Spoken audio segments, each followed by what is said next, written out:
appel dû au fait que depuis le 1er juillet 2013, l'État de Côte d'Ivoire a concédé un certain nombre d'opérations à une nouvelle société. Et cette situation entraîne de nouvelles procédures de gouvernement.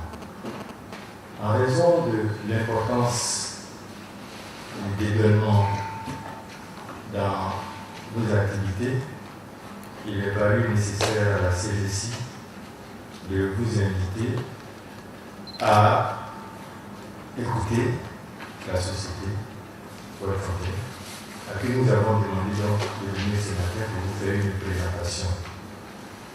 L'information et la communication étant synonyme de pouvoir, il nous semble très important pour vous de détenir et d'avoir le maximum d'informations sur les nouvelles procédures. C'est pour ça qu'on vous a demandé de venir ce matin. Et nous avons écouté une brève allocution de M. Diasouba Balassine, qui est le président de la commission douane intégration transport de la CGC du partenariat ivoirien. Ensuite, la société World Fontaine fera la présentation par M. Chérif Diakouba, qui est le responsable des opérations. M. Diakouba sera assisté du colonel Touré, qui est le directeur de la DAF, la direction générale de douane. Monsieur le président de la SOUA, je n'ai fait que planter le décor. Vous allez l'arroser pour que ça puisse pousser dans quelque chose. Merci beaucoup. En fait, votre présence ici, c'est vraiment à la recherche d'informations précises sur la nouvelle procédure qui est en train de se mettre en place progressivement. On sait effectivement que les uns et les autres n'avaient pas les informations qu'il faut, et il y a eu quelques moments de panique début juillet par rapport à cette situation, et il était donc du devoir du patronat d'organiser cette rencontre pour permettre à ses membres d'avoir les informations utiles.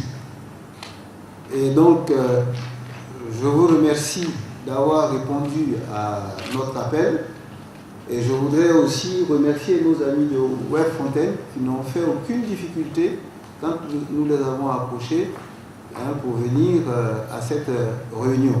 On a souhaité qu'ils viennent avec des dépliants qui puissent donner des informations intéressantes, et ils vont faire une présentation qui, je pense, va situer les uns et les autres sur le dispositif qui est en train de se mettre en place progressivement. Donc, sans plus tarder, je voudrais avant remercier mon ami le colonel Touré, qui est ici en tant que patron de la DAV et très proche collaborateur de World Fontaine avec son équipe, et aussi en sa qualité de vice-président de l'Observatoire pour la célérité des opérations de dédouanement. Donc, sans plus tarder, on va laisser la parole à M. Chérif pour qu'il puisse dérouler sa présentation, et à la suite de quoi on vous laissera la parole pour poser des questions afin que des réponses appropriées puissent être apportées à vos différentes préoccupations. Je vous remercie. Ok, avant de passer à la projection de notre présentation, j'étais à Soudan et toute l'équipe de la CGC de l'opportunité qu'elle nous offre ce matin pour expliquer encore davantage la procédure au niveau de World Fontaine. Au Nigeria, où on a déjà le guichet unique, au Ghana, où on fait aussi la valeur, et puis aux Philippines, où on fait aussi le guichet unique. Et donc, World Fontaine vient d'être sollicité par l'État de Côte d'Ivoire pour procéder dorénavant à ce qu'on va appeler l'inspection à destination. L'inspection à destination parce que l'État de Côte d'Ivoire a décidé de prendre cette prérogative. Et donc la société Web Fontaine ne fait pas d'inspection au départ, comme c'était fait auparavant. La société Web Fontaine va produire un document qu'on appelle le rapport final de classification et d'évaluation sur la base documentaire. Donc,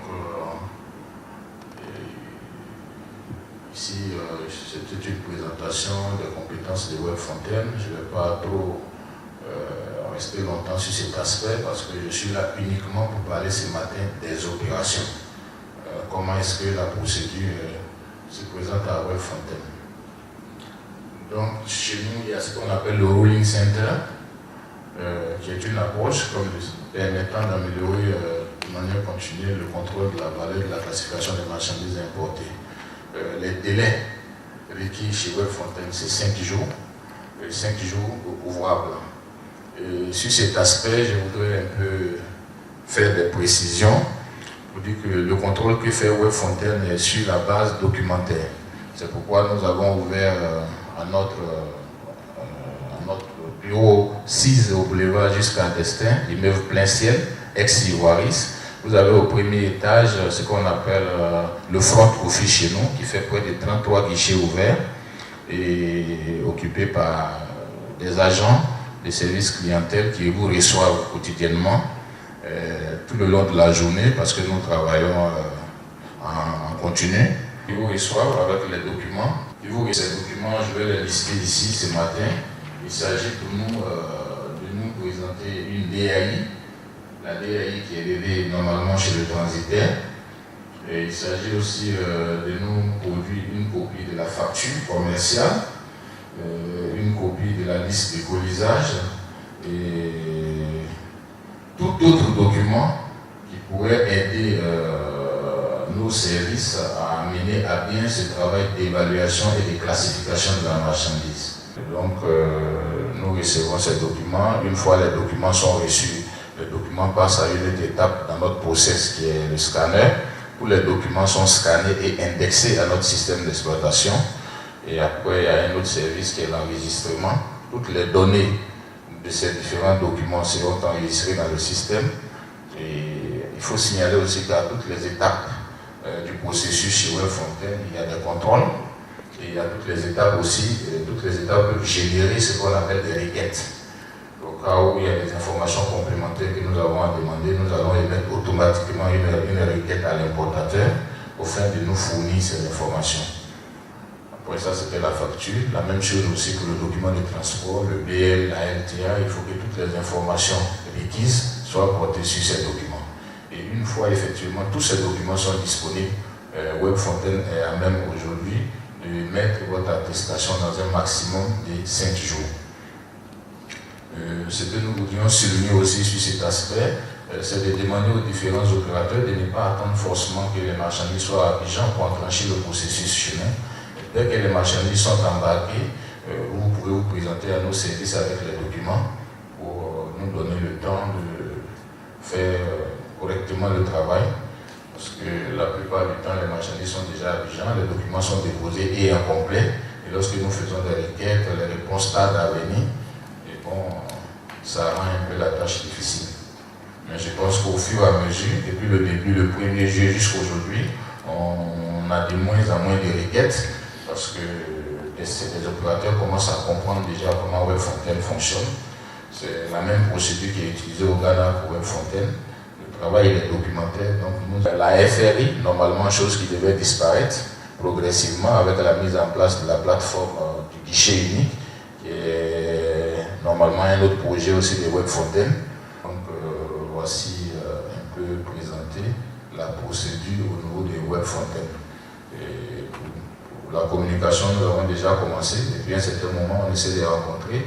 Dans nos locaux, on a déjà rencontré l'association ivoirienne des transitaires. On a aussi des ateliers parce qu'on a des salles pour un peu présenter l'activité de Web Fontaine au niveau du Rolling Center.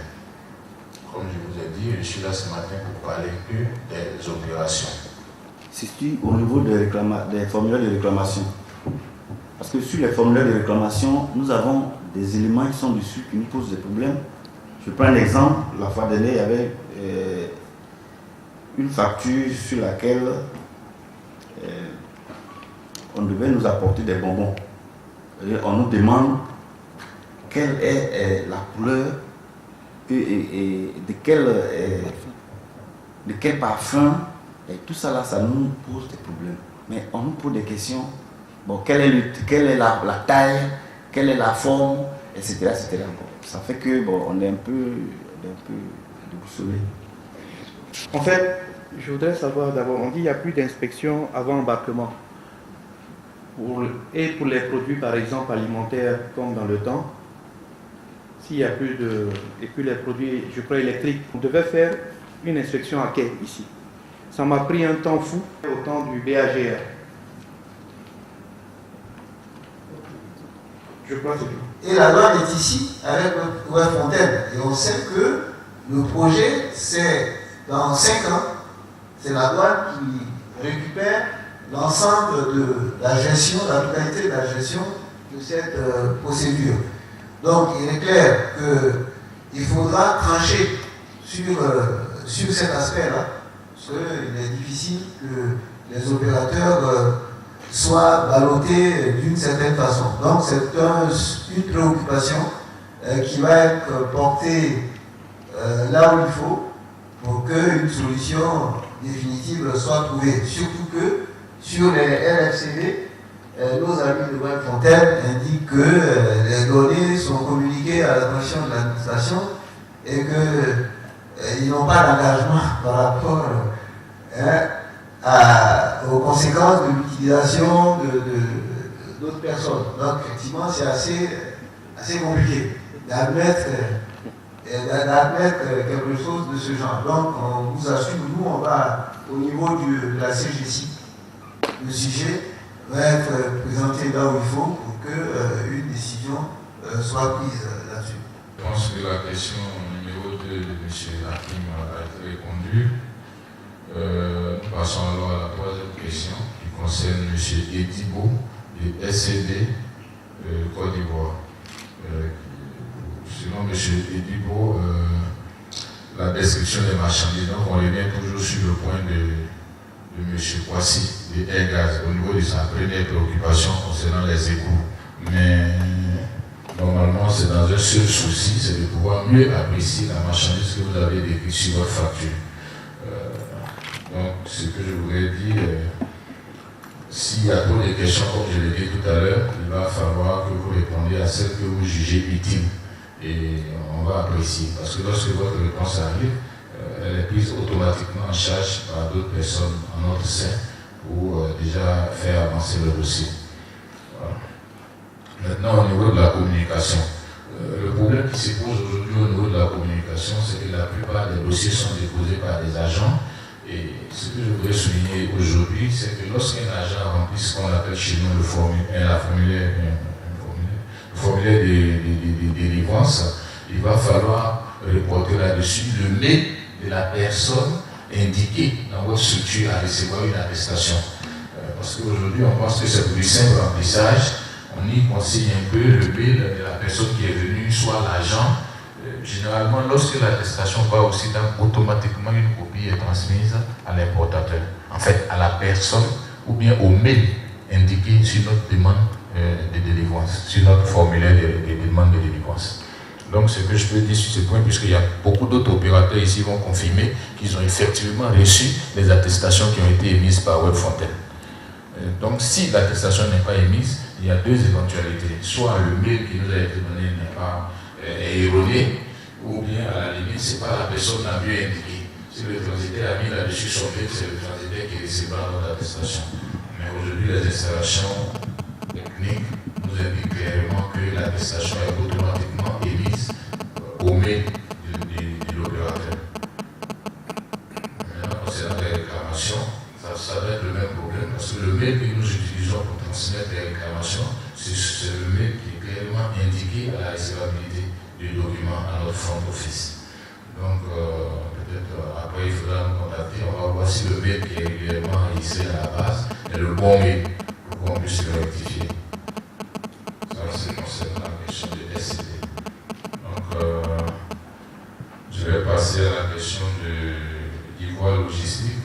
Wadio. Voilà, donc la question numéro 5. Voilà, de M. Dia. M. Dia, officiellement, Web Fontaine travaille sur des dossiers dont la DAI a été levée à partir du 1er juillet 2013. Toutes les DAI précédemment levées sont encore en traitement au niveau des bivacs. Mais à partir du 1er juillet, si vous avez levé une DAI, le dossier sera traité par Web Fontaine Côte d'Ivoire. Donc, je ne sais pas, il y a un problème au niveau des frais, je vous passe le colonel pour plus d'éclaircissement. Effectivement, ce qui nous a été rapporté, c'est que lorsque vous tirez les déclarations, quand bien même les redevances avaient été déjà payées chez Bivac, le SIDAM liquidait encore les redevances à Web Fontaine. Bon, ça, c'est une situation qui n'est pas normale et je pense que la solution a été trouvée. Depuis hier, il y a une note d'information du directeur général qui est parue. C'est la note d'information numéro 182.1 du 23 juillet 2013. Donc, qui indique la procédure à suivre pour ce genre de situation-là. Bon, je peux la rappeler un peu. Il s'agit de... Lorsqu'il y a un cas comme ça, il y a une demande d'exonération qui est adressée au sous-directeur des techniques douanières et qui doit comprendre une copie du connaissement pour la lettre de transport aérien, une copie de la FRI et une copie du justificatif du paiement effectué auprès de Bivac. Donc, une fois que nous avons ces dossiers au niveau de la direction générale des douanes, le dossier est transmis à la direction de l'informatique. Donc, il le prend en compte pour ne pas que la redevance Web Fontaine soit encore liquidée. Là, moi, je reviens sur le délai de 5 jours que vous avez donné. En fait, Web Fontaine a un engagement vis-à-vis de la douane et la douane aussi. Nous aussi, les importateurs ou opérateurs aussi, on a un engagement, c'est d'économiser les frais pour notre entreprise aussi. Bon, si le délai, par exemple, de 5 jours, on n'a pas eu de résultat, il y a eu des problèmes. Est-ce qu'il y a une sous-commission qui peut, par exemple, trouver une ouverture pour que ce dossier soit déclaré comme ça existait à l'époque, pour qu'on puisse faire l'économie au moins des frais de surestarie, de magasinage et puis de tout ce qu'il y a, quoi. Parce qu'on a eu des précédents où la valeur, par exemple, ils ont envoyé le message en France, on attend le message qui revienne et le délai passait. Ça passait et ça s'accumulait. Finalement, on a eu gain de cause, mais j'ai payé la différence de ce que j'ai économisé en valeur, j'ai payé ça en magasinage. Vous voyez? Donc ça peut arriver. Donc si on peut par exemple trouver un raccourci, comme on dit, comme c'est Web Fontaine, on trouve un raccourci pour une sous-commission, on fait un engagement, voilà, s'il y a une différence, on va payer la différence, mais qu'on libère la marchandise, qu'elle sorte au moins du port. Voilà, c'est tout. Président, je reviens sur la question que vous avez soulevée. C'est vrai que vous avez dit une solution sera trouvée, mais il y a un vrai problème de droit. À partir du moment où un rapport final d'évaluation des classifications est établi par une tierce personne et non pas par la personne qui a fait la déclaration, sur la base de laquelle la déclaration doit être effectuée, on ne peut plus venir redresser cette personne-là, parce que le redressement, par définition, est une déclaration qui est assumée, qui est évaluée, qui est calculée par la personne le déclarant, et en cas d'omission ou d'inexactitude, la personne est redressée. C'est-à-dire que c'est une forme de sanction qui est appliquée. Mais je ne veux pas être sanctionné de quelque chose dont je ne suis pas responsable. À partir du moment où ma déclaration est faite sur la base d'un rapport d'évaluation qui est fait par un tiers où participe la douane, s'il y a une irrégularité, ce n'est pas le fait de l'opérateur. Donc, en aucune façon, en droit, il peut y avoir de sanctions, donc de redressement. Donc, quelle que soit l'expression, si ce dossier est devant un juge, c'est annulé, il n'y a pas de redressement en droit. Donc, il faut que la question soit tranchée proprement. Sinon, si elle reste en l'état, s'il y a contentieux, il n'y aura pas du tout de redressement. Peut-être qu'il y aura un redressement devant la douane, mais si le juge est saisi, le juge va annuler le redressement. Parce que je ne peux pas être responsable d'un fait dont je ne suis pas l'auteur. C'est le droit qui le dit. Merci. Notre ami a parlé du guichet unique. Je voulais savoir à quel moment le guichet unique sera opérationnel, s'il n'est pas déjà. Puisqu'il en a parlé en évoquant la FRI qui devait être supprimée. Alors, quelle est la situation qui concerne la mise en place du guichet unique? Merci. Je voudrais revenir sur le cas des marchandises dont la valeur est comprise entre 500 000 et 1 million. Bon, au départ, dans les premiers communiqués que nous avons eus, il s'agissait à partir d'1 million pour les attestations de Webfontaine. Ensuite, le ministère du Commerce a sorti une note, les marchandises couvertes par les FRI, qui nous ramenait un décret de 93 où les marchandises entre 500 et 1 million devaient être couvertes par une FRI, mais n'étaient pas soumises à inspection préalable. Donc je voudrais avoir un éclairage sur cette catégorie de marchandises dont la valeur forte est comprise entre 500 et 1 million.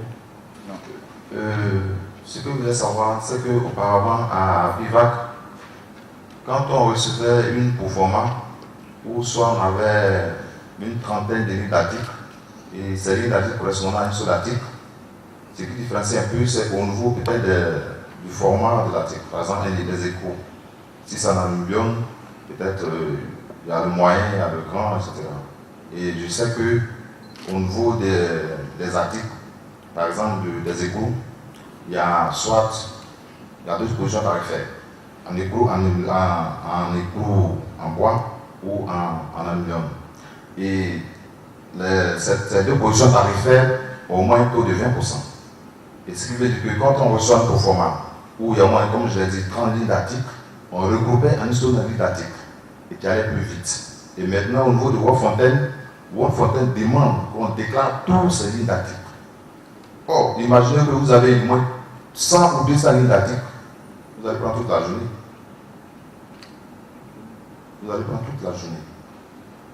Donc voilà pourquoi je pose la question à savoir, est-ce que c'est utile de copier, de taper tous ces 200 lignes d'articles ou bien même des 30 lignes d'articles.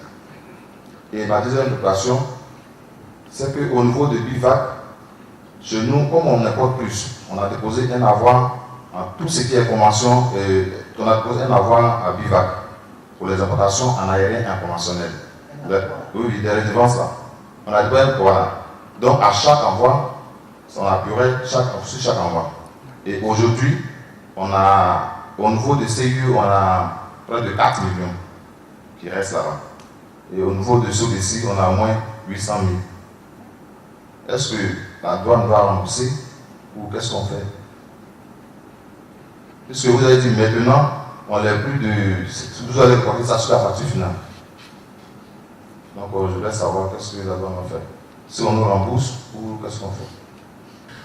L'opérateur aujourd'hui a la possibilité de demander un sous-régime OP3 sur lequel il peut appuyer sa déclaration. Il y a toujours aussi l'OC3 qui concerne la contestation.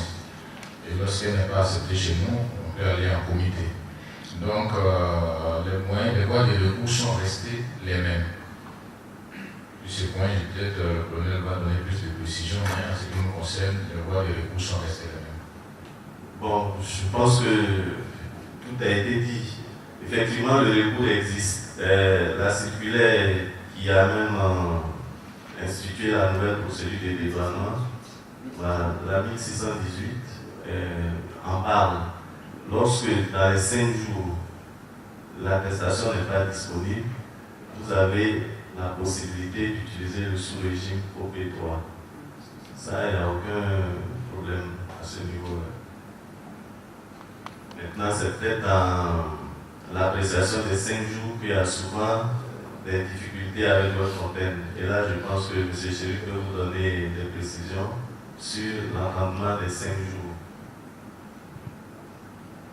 Okay. Je vous remercie, colonel.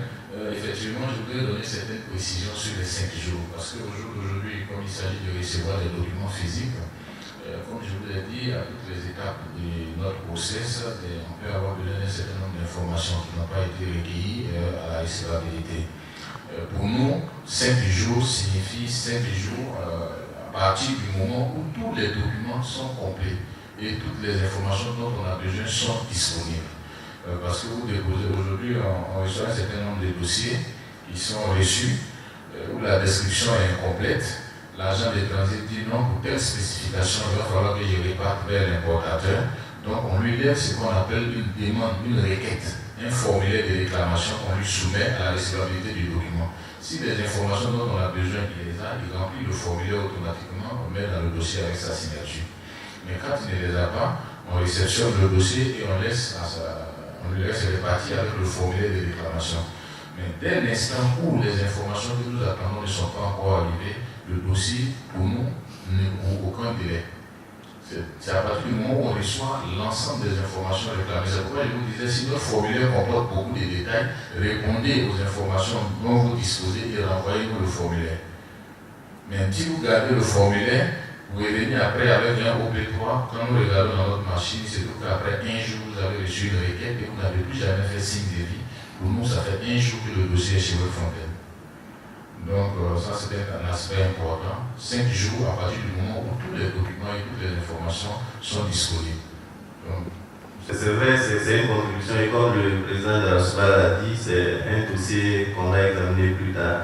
Mais il y a des principes fondamentaux quand même en droit douanier. Le droit douanier, il déroge du droit commun. Bon, par exemple, par rapport au RSCV, vous dites qu'on ne peut pas redresser. Bon, il se trouve aussi que souvent, lorsque la première ligne donne un point enlevé, les enquêtes douanières redressent, reviennent sur le dossier. Mais vous auriez pu dire, mais puisque c'est la douane qui a donné le point, pourquoi est-ce qu'un service des douanes vient encore contester ce point-là? Donc c'est un peu dans cet esprit-là qu'il faut voir le droit douanier, qui est un droit vraiment qui est exorbitant. Et je pense que c'est délicat et on aura l'occasion à la suite de la saisine de la CGC de rentrer un peu dans ces détails-là. Mais sur les grands principes, il ne faut pas balayer sa tirelire de la main pour dire qu'une fois que la douane a donné quelque chose, j'ai rappelé tout à l'heure qu'il y a des délais de prescription qui vont jusqu'à 30 ans. C'est-à-dire que vous avez fait votre déclaration aujourd'hui, mais 30 ans après, on peut vous rattraper pour dire bon, il y a telle chose. Et puis, on peut induire le service en erreur. Donc, tout ça, c'est des choses qui sont prescrites après 30 ans.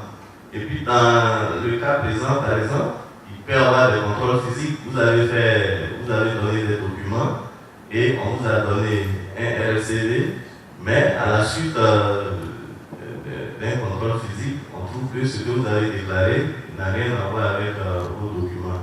On va vous redresser. On ne va pas dire, comme la douane a déjà émis le RCV, bon, on ne peut plus accepter ce redressement.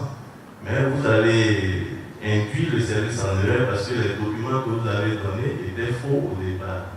Donc il y a toutes ces situations-là qu'il faut envisager. En tant que responsable des opérations, je ne traite pas directement avec le bus, mais ce que je voudrais dire, c'est que le principe d'un guichet unique est déjà acquis par l'État de Côte d'Ivoire et les services travaillent là-dessus, parce que le guichet unique, finalement, c'est une plateforme virtuelle sur laquelle on va mettre en rapport tous les intervenants dans le processus d'importation en Côte d'Ivoire.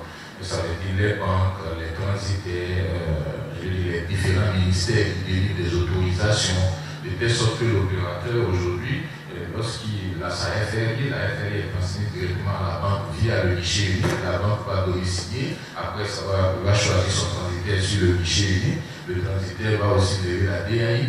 En fait, depuis la proforma, le document va s'enrichir jusqu'à devenir une attestation. Ça, c'est l'objectif.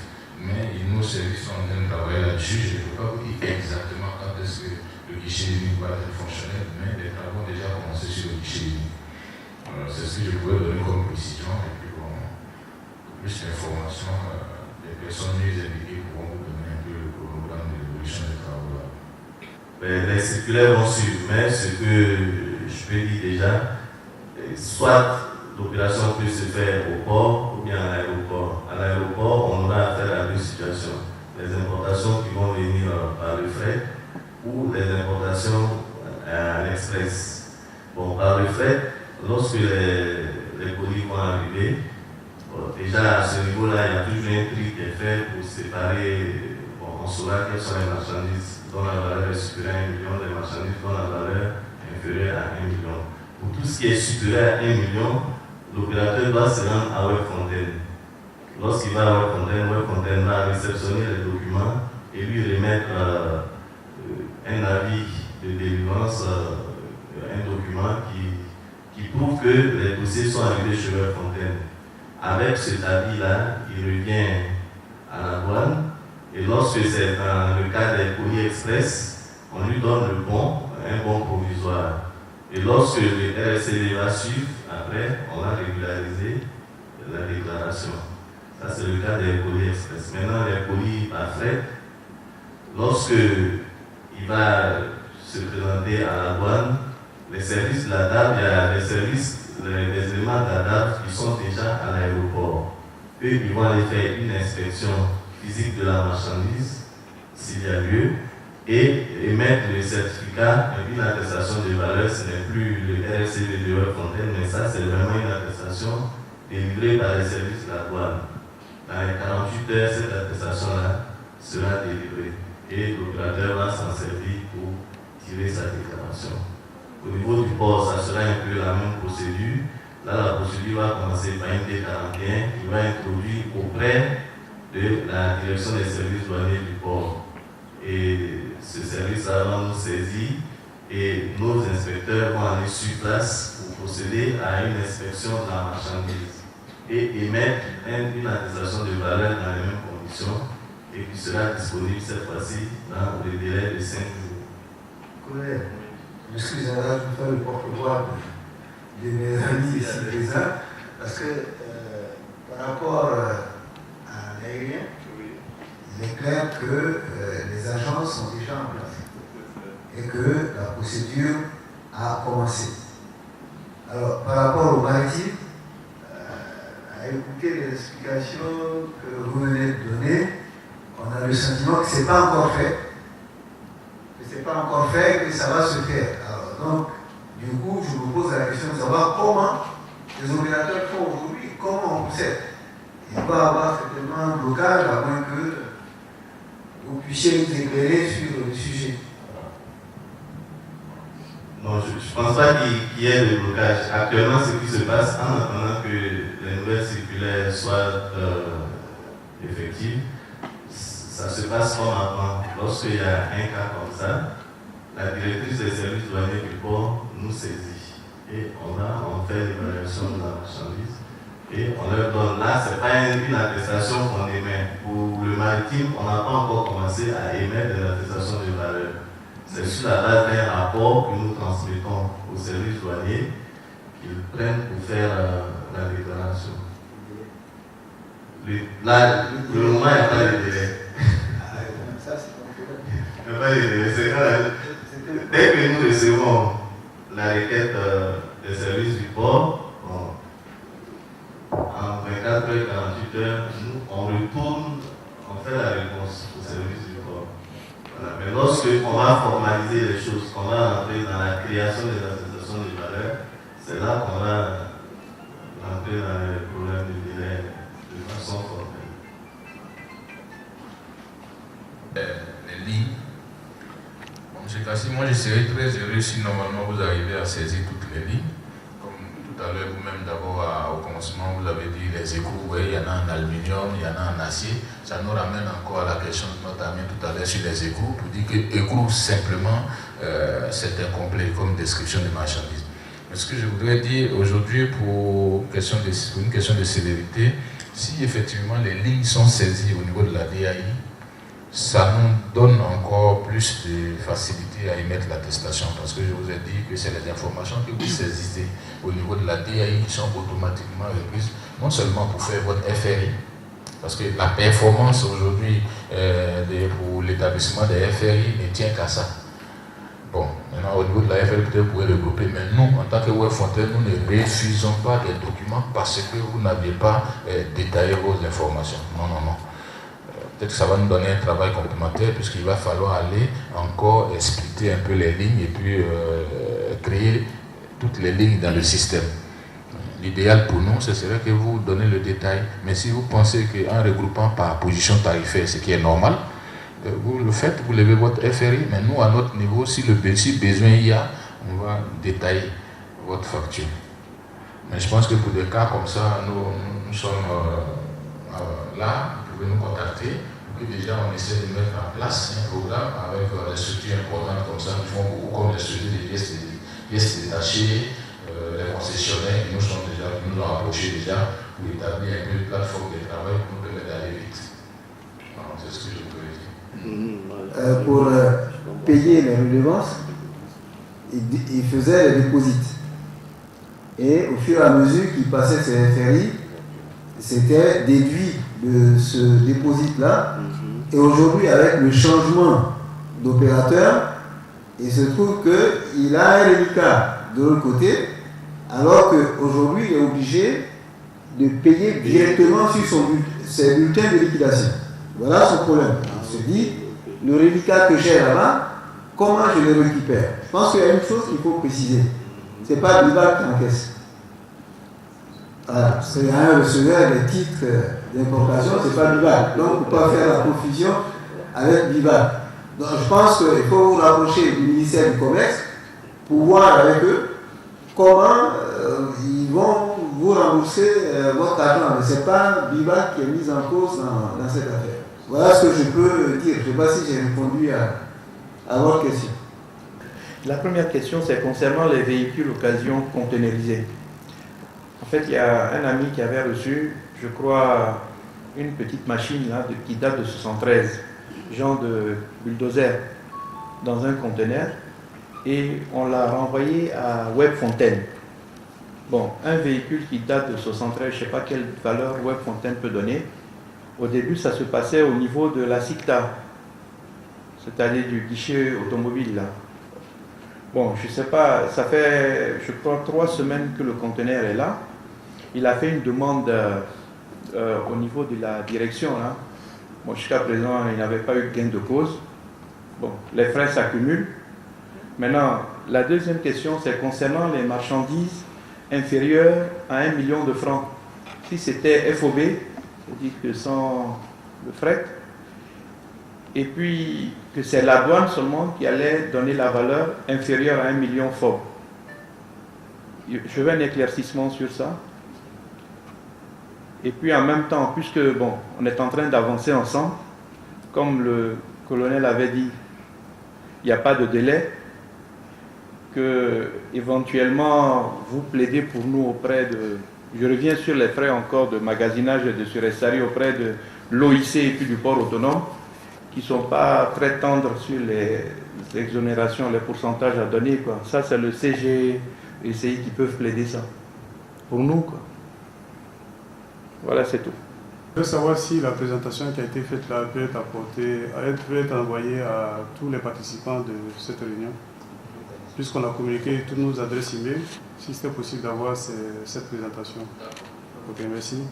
Autre chose, c'est qu'on a un formulaire sur lequel c'est mis AD.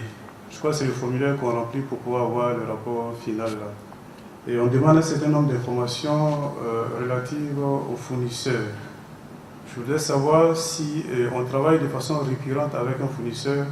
À chaque fois qu'il y a un dossier, il faut donner les mêmes informations concernant le fournisseur. Merci.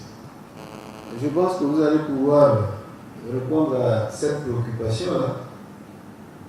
Il y a un avis aux importateurs qui est numéro 2090 qui a été diffusé par le ministère du Commerce. Et cet avis dit que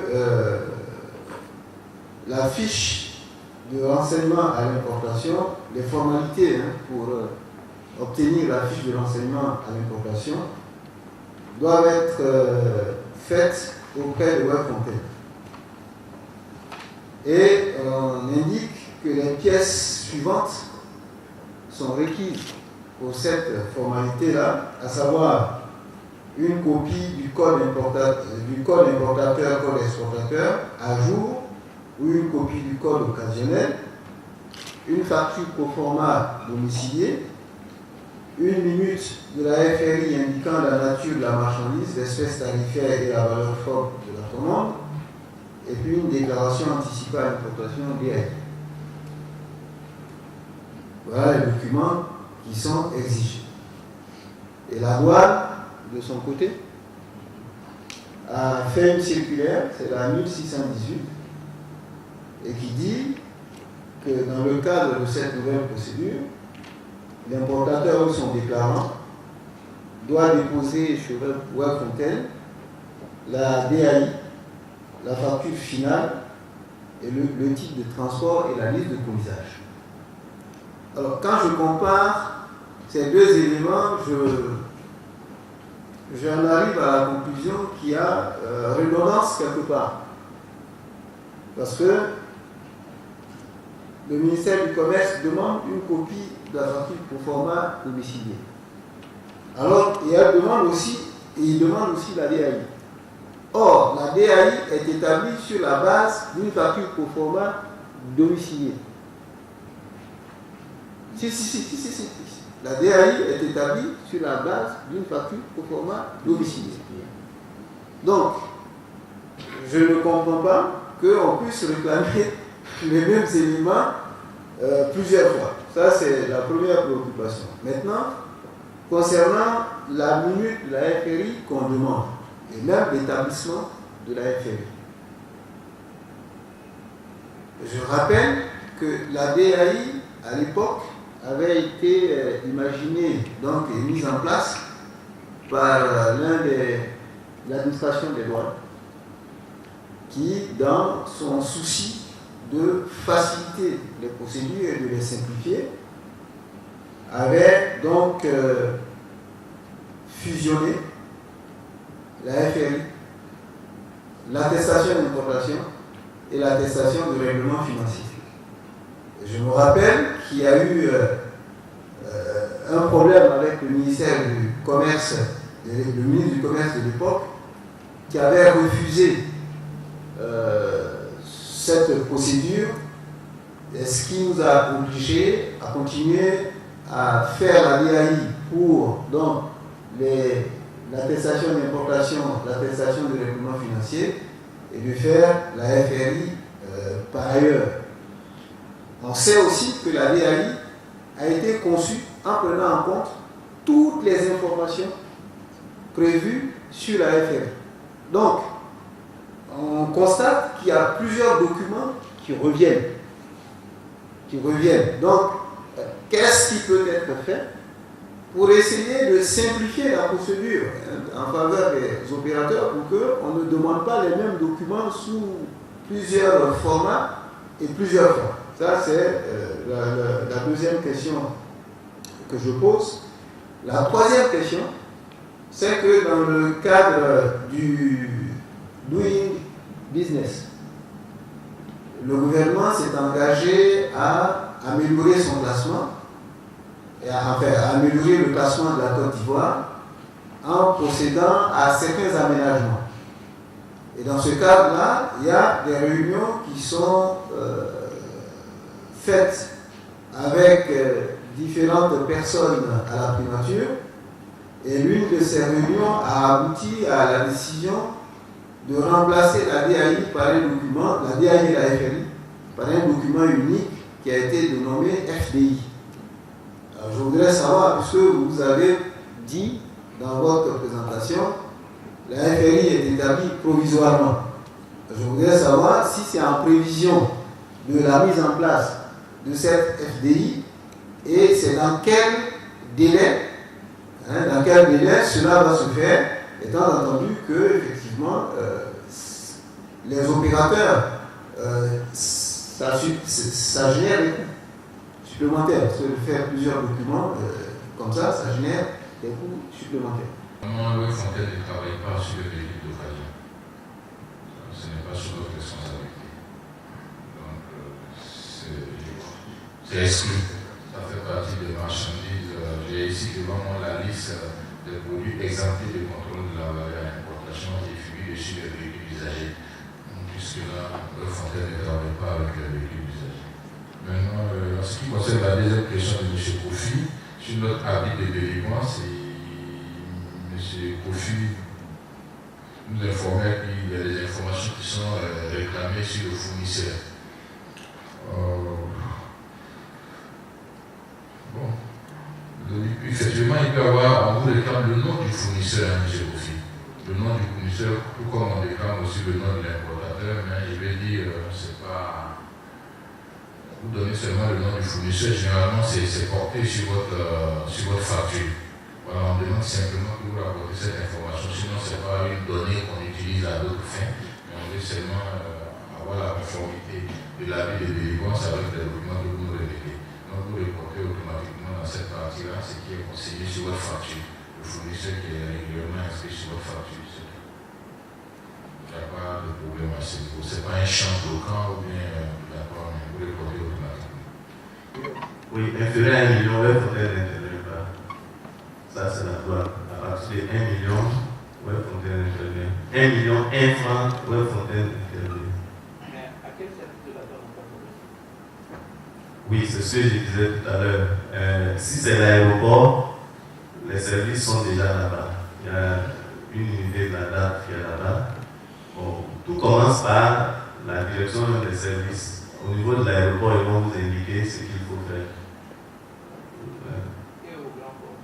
Au grand port également, bon là la procédure n'est pas encore effective, mais ils nous transmettent les dossiers et on évalue, on leur retourne la réponse. C'est-à-dire que lui, il doit faire quoi? On peut transmettre les dossiers. Oui, il saisit les responsables du port. Voilà, c'est ça qu'il nous semble. Voilà. Et en général, eux, ils demandent une D41. Bon, soit ils le font, soit ils nous appellent, on va le faire ensemble. Mais même quand ils le font, ils nous transmettent toujours les résultats. Et nous, on regarde et on donne un avis dessus. Et ils vous communiquent cet avis-là. À partir de ça, vous tirez la déclaration. Donc s'il y a des difficultés, vous allez voir soit la directrice du port, bien vous venez me voir, on va trouver la solution. Je voudrais juste compléter la réponse que M. Ati a donnée tout à l'heure concernant les véhicules d'occasion. Vous dites qu'il y a la circulaire 1623 du 12 juillet de l'administration des douanes qui confirme cela, qui parle donc de la fixation des redevances et qui indique bien que c'est perçu sur les marchés à l'importation. À l'exception, il y a une liste qui est indiquée ici, dont les véhicules d'occasion. Voilà, c'est très clair. Donc je reviens sur la dernière question de M. Darasoua. Ce que je pourrais dire déjà en qualité de responsable des opérations pour le Rolling Center, c'était de dire que dans tous les documents officiels du Web Fontaine, on a dit qu'on parlait de la DAI. Nous recevons la DAI. Une fois l'importateur a déjà établi sa DAI, il vient chez nous, on peut déjà recevoir ces documents avec la DAI. Non, le ministère du Commerce est un membre de l'État du Côte d'Ivoire qui a aussi ses prérogatives. Donc, j'ai pu entendre déjà que la FRI et la DAI vont fondre pour devenir ce qu'on appelle la FDI. Mais dans tous les cas, il faut savoir que Web Fontaine travaille dans le souci de faciliter le commerce, comme on l'a dit. Et ça, ce sont des solutions sur lesquelles ils sont en train de travailler en ce moment. C'est pourquoi j'ai dit que temporairement, on fait la FRI chez nous. À défaut de la supprimer, pour le moment, j'ai dit que la FRI est établie dans un laps de temps. Mais je pense qu'elle doit disparaître normalement. Mais le but, c'est de pouvoir vous donner plus d'informations. Oui, c'est ce que j'avais commencé à demander. Il demandait pourquoi est-ce qu'on demandait des informations concernant l'exportateur. Je disais que c'était un formulaire de demande d'information. De la même manière dont l'importateur était consigné, il fallait aussi écrire les références, en fait, le nom de l'exportateur. Mais ce n'était pas un champ qui nous servait à autre chose. Mais il fallait quand même remplir ces champs. Si vous avez vraiment le nom de l'exportateur sur les documents, vous pouvez porter l'information. Voilà, donc je pense que ici s'arrête cette rencontre de ce matin. Donc je vous remercie et à très bientôt.